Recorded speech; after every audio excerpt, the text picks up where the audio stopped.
Hey guys, so I will be making a glitch sound like this on Audacity.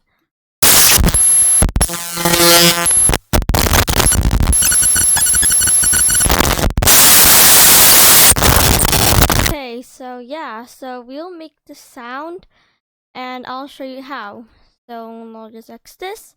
So you go on File and then you go to Import, you go over here and then press Raw Data. So once you go here, you can go try to use an image or like a application or anything.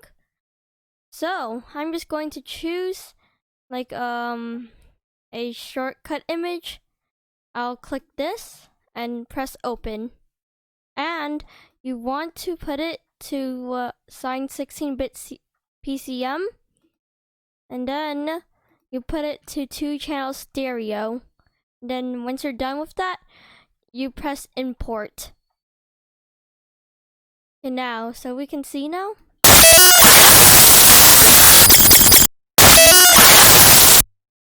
That's how you make one. Let me just go over here.